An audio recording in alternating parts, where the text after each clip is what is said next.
Hello dear students, कैसे हैं आप? उम्मीद करता हूँ अच्छे होंगे। ठीक है, मैं पहले क्वेश्चंस लेकर के आया हूँ आपके लिए। यदि अगर आप किसी भी केवीएस एग्ज़ाम की पीआरटी, पीजीटी या टीजीटी की प्रिपरेशन करते हैं तो मेरे क्वेश्चंस आपके लिए वेरी हेल्पफुल हैं। प्लीज़ अगर आप नए हैं तो मेरे यूट्यूब चैनल रिजवान सर 61 को सब्सक्राइब करें और मेरी वीडियो को पूरा देखें। Question number first, Coorg is found in. Coorg एक जनजाति है डियर स्टूडेंट्स, वो रहती है कर्नाटक स्टेट में रहती है। ठीक है। Question number second, one of them is not correct. इनमें से एक राइट नहीं है बल्कि ठीक है। रॉबिन लीन, देखो एक पोएट है रॉबिन लीन, और रॉबिन लीन ने एक तरह से पोएम लिखी है अमांडा, जबकि ऑप्शन दे रखा है एनिमल। तो यही ऑप्शन जो है वो करेक्ट नहीं होगा, तो यहाँ पर अमांडा होगा। जबकि एच.जी. वेल्स ने फुटप्रिंट्स विदाउट फीट को लिखा है, रॉबर्ट फ्रॉस्ट ने फायर एंड आइस को, एनी फ्रैंक ने from the diary of Anne Frank को। ये सभी ऑप्शन बिल्कुल ठीक हैं। Lencho, question number third, Lencho went to the post office on. Lencho post office गए थे, किस दिन गए थे डियर स्टूडेंट? तो वो पोस्ट ऑफिस संडे को गए थे। तो डियर स्टूडेंट्स आपका आंसर हो गया Sunday. Question number four, this stanza has been taken from the poem. देखिए ये स्टेंजा किस पोएम से लिया गया है?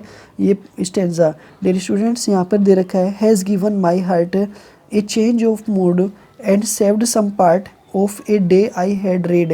डियर स्टूडेंट्स ये जो स्टेंजा है ना, जो लिया गया है वो लिया गया है poem number dust of snow से। द डस्ट ऑफ स्नो से, जो रॉबर्ट फ्रॉस्ट जी की पोएम है और जो रॉबर्ट फ्रॉस्ट अमेरिका के रहने वाले थे। डियर स्टूडेंट्स अगला क्वेश्चन है क्वेश्चन नंबर 5 आपके लिए। From what I have of desire fill the proper verb. Dear students यहाँ पर देखो हैव आ रहा है, तो हैव के साथ में वी की थर्ड फॉर्म आती है, तो ऑप्शन हो जाएगा आपका बी, टेस्टेड, ना कि टेस्ट, टेस्टिंग, टेस्ट से। Question number 6, May dawn bright and clear for the past a few days I had been pleasantly besieged by dignitaries and world leaders. तो यहाँ पे जो एक तरह से एक नेल्सन मंडेला जब आए हुए हैं तो उनका एक तरह से उद्घाटन हो रहा है, यानी कि वो प्रेसिडेंट बनने जा रहे हैं, शपथ ले रहे हैं, तो वो 10 मई की बात है। ठीक है, तो यहाँ पर ऑप्शन हो जाएगा आपका सी, 6 का सी। क्वेश्चन नंबर 7 है, the sun shall never set on so glorious a human achievement it is. Dear students ये सेंटेंस फाइंड करना कौन सा है? देखो शैल के साथ में नेवर आ रहा, वी की फर्स्ट फॉर्म आ रही है, तो सेंटेंस बनेगा आपका फ्यूचर इंडेफिनिट। तो डियर स्टूडेंट्स आपका ऑप्शन बन जाएगा ए, ऑप्शन बनेगा फ्यूचर इंडेफिनिट। डियर स्टूडेंट्स यही आपका फाइनल आंसर हो जाएगा। ठीक है। नेक्स्ट क्वेश्चन नंबर आपके लिए, अगला क्वेश्चन ये रहा, क्वेश्चन नंबर ये रहा आपके लिए, find the misspelled word. Dear students इनमें से एक मिसस्पेल्ड फाइंड करना है, यानी कि एक ही मिस्टेक मिसस्पेल्ड है। देखो प्रिविलेज बिल्कुल ठीक है, जबकि डिकेड की स्पेलिंग गलत है, क्योंकि DECADE होता है, तो यहाँ पे ना ई की जगह ए हो जाएगा। सेंचुरी ठीक है और रिपब्लिक ठीक है, डिकेड का मीनिंग होता है दशक। Question number 9, find the rhyme of the stanza. देखो राइम को फाइंड करना है, यानी कि जो लास्ट का वर्ड है और दोनों ही लाइनों के लास्ट के वर्ड वो राइमिंग स्कीम कहलाएगा, सेम साउंड कहलाएगा। तो यहाँ पे जो केज और रेज बिल्कुल सेम हो रहा है, तो देखो विविड नहीं हो रहा है, ये ऑप्शन नहीं बनेगा, वेलवेट भी नहीं बनेगा, क्वाइट भी नहीं बनेगा, तो रेज ही आपका फाइनल आंसर हो जाएगा। ठीक है। क्वेश्चन नंबर 10, क्वेश्चन नंबर 10 में the sun was now ascending. ठीक है, स्काई है तो देखो स्काई से पहले ना आर्टिकल क्या आता है? द आता है। ठीक है, blazing on his ledge that faced in the south, to the south. ठीक है, द साउथ। तो यहाँ पे दो ऑप्शन बनेगा ना आपका डियर स्टूडेंट्स, वो ए बनेगा, जबकि ए, एन और सम का यूज़ नहीं होगा। Question number 11, he dash soaring gradually downwards and outwards. देखो यहाँ पे सॉरिंग आ रहा है, तो हैव बीन की जगह अगर हैज़ बीन होता तो आ जाता, क्योंकि थर्ड फॉर्म है हैज़ भी, ये नहीं आएगा और ये भी नहीं, और लास्ट में बचेगा हैड, तो ऑप्शन बनेगा आपका सी, ही के साथ वाज आएगा।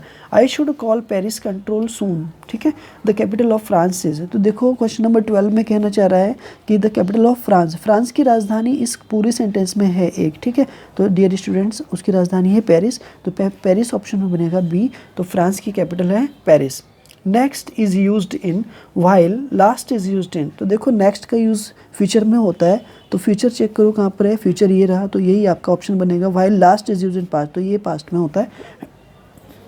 Question number 14, who gave young seagull is a piece of fish. तो एक तरह से फिश को यंग जो सीगुल था उसको फिश किसने दी थी? तो उसकी माँ ने दी थी, मदर ने दी थी, तो मदर ऑफ सीगुल हो जाएगा। क्वेश्चन नंबर ना आपका ना 15 है, one of animal is not used in the poem how to tell wild animals. यानी एक एनिमल का यूज़ नहीं हुआ है how to tell wild animal poem में, तो डियर स्टूडेंट्स वो है द पंजाब टाइगर, जो कि पंजाब टाइगर की जगह बंगाल टाइगर का यूज़ हुआ है डियर स्टूडेंट्स। ठीक है, इस तरह से आपके ये क्वेश्चंस थे, 15 क्वेश्चंस थे। नेक्स्ट क्वेश्चन आपके सामने ये आ गया, आपके सामने नेक्स्ट क्वेश्चन आपके सामने डियर स्टूडेंट्स ये रहा।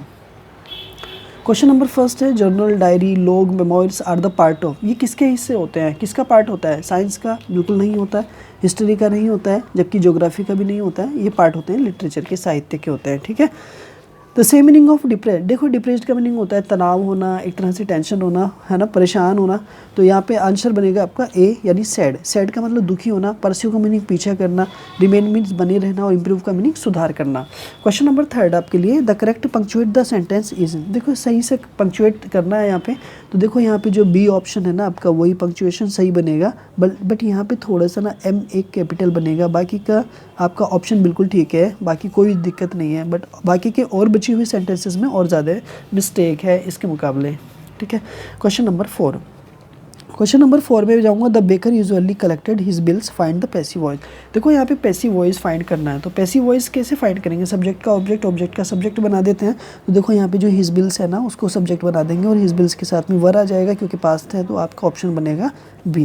Question number 5, one of them is noun, देखो इनमें से कौन सा नाउन है? तो चूज एक वर्ब है, पीप एक वर्ब है, स्टार्व एक वर्ब है, जबकि जैकफ्रूट एक, कटहल जो होता है, ठीक है, वो एक नाउन है। ठीक है, नेक्स्ट है क्वेश्चन नंबर आपके लिए, the paragraph regiment is one of the most decorated in the Indian Army and the first chief of the Indian Army General Cariappa was a Kurgi when even now Kadavas are the only people in India permitted to carry firearms without a license। Paragraph में बताया गया कि the Coorg regiment is one of the most decorated in the Indian army and the first chief of the Indian army general Cariappa was a Coorgi even now Kodavas are the only people in India permitted to carry firearms without a licence. Read the passage carefully and give the answers. General Cariappa was a, तो general Cariappa क्या थे? General Cariappa was a Coorgi. तो dear students वो आपका answer होगा A. Dear students आपका answer बना इस तरह से, ए ऑप्शन आपका बना। क्वेश्चन नंबर अगला, fog harbour on haunches moves on are used in the poem. देखो ये किस पोएम में यूज़ किए गए हैं? तो डियर स्टूडेंट्स जैसे नाम से ही पता लग रहा है फोग, तो आपका ऑप्शन बनेगा द फोग की लाइनें हैं, बड़ी प्यारी लाइनें हैं। ठीक है, question number 8, there was a girl named Valliammai who was called Valli for short, she was only, कितने ईयर्स की थी? Old and very curious about things, तो वो ओनली 8 ईयर्स की थी। 1/3 + 4/5 इज इक्वल टू कितना हो जाएगा डियर स्टूडेंट? तो आपका जो आंसर बनेगा एक तरह से वो बनेगा आपका 17/15, 17/15 ये रहा। ठीक है, वली सा ए डेड, तो वो एक डेड काऊ को देखती हैं ऑन रोड पर जब जाती हैं, तो यहाँ पे ऑप्शन बनेगा आपका D cow. She was talking with aunt, find the same meaning of the underline word is. तो देखिए टॉकिंग का मीनिंग होता है बात करना, कन्वर्सेशन करना, तो ऑप्शन बनेगा आपका ए। एंथुजियाज्म एक तरह से उत्सुकता, खुशी, फ्राइटेंड भयभीत, और एक्सकर्शन मीन्स यात्रा। ठीक है, तो ये ऑप्शन नहीं बनेगा बल्कि आपका ए ऑप्शन बनेगा। Gautam Buddha began life as a prince named, क्या था उनका बचपन में? Gautam, in North India. ठीक है, तो उनके बचपन का जो नाम था वो सिद्धार्थ था, यही आपका आंसर बनेगा। 74 पॉइंट प्लस 52.3 प्लस 4.5, ठीक है, 0.05 माइनस के 93.8 इज इक्वल टू कितना होगा? इन सबको जोड़ने के बाद जब घटाएंगे तो आपका 77.55, यही आपका आंसर होगा। What is the name of the Pumphrey's dog, Pumphrey's के कुत्ते का नाम क्या था, है ना? तो उनके नाम था ट्रिकी।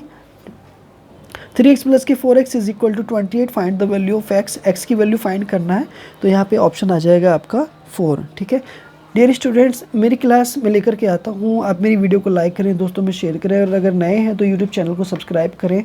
ठीक है, thanks for watching my video.